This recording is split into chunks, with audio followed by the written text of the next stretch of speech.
Hello again, friends. We're back again with the MPC sample, and today we're going to talk about the soft clipper.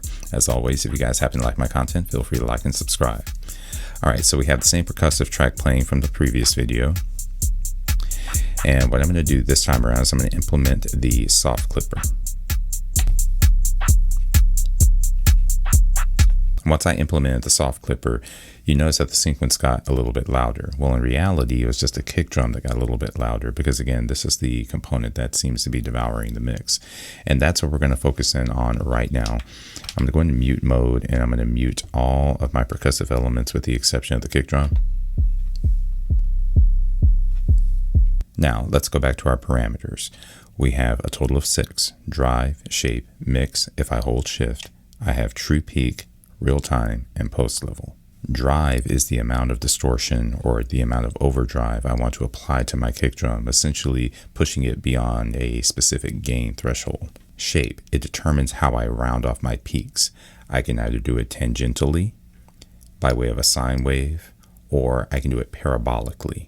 Mix, how much of this effect do I want applied to the kick drum? True peak is essentially an anti-aliasing mechanism. By turning it on, you circumvent some of the convolutions associated with distortion, and by turning it off, you get all of the convolution associated with distortions.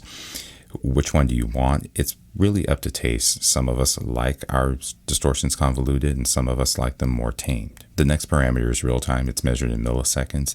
It essentially tells us when we want to apply our shaping mechanism. We can delay it by several milliseconds, or we can have the shaping applied instantaneously. And finally, post level is the amount of ostensible distortion we want present in the mix. All right, so now if we've gone over all of the semantics, let's dive in.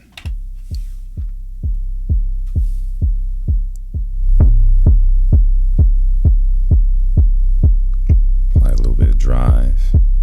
Have my mix set at 100%. Let's do a parabolic shape. Hold shift. I'll turn my true peak on. I'm going to control that. Let's see. We can apply it instantly. Yeah, let's delay it a bit. Okay. Alright.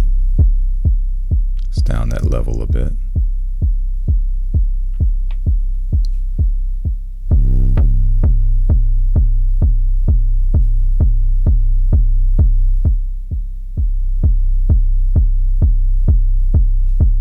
Very gritty.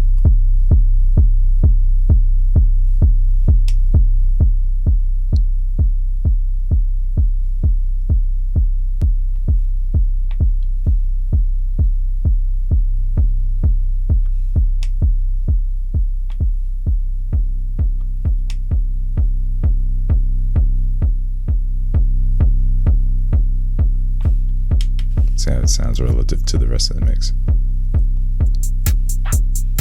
Ooh, very dirty.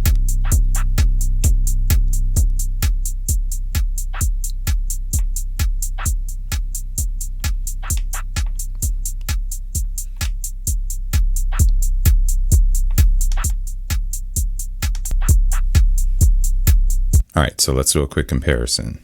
Before,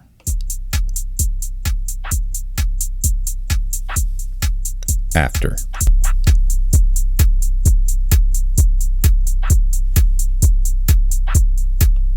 Okay, so long story short, the soft clipper takes elements of your sequence and it makes them just that much more prominent by way of overdrive and distortion. Again, all things in moderation and adjust to taste.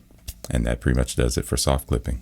I'm hoping that you guys found that useful. If you guys have any questions about anything that happened here today, please feel free to leave that question in the comments and I'll be sure to get back with you. Thanks.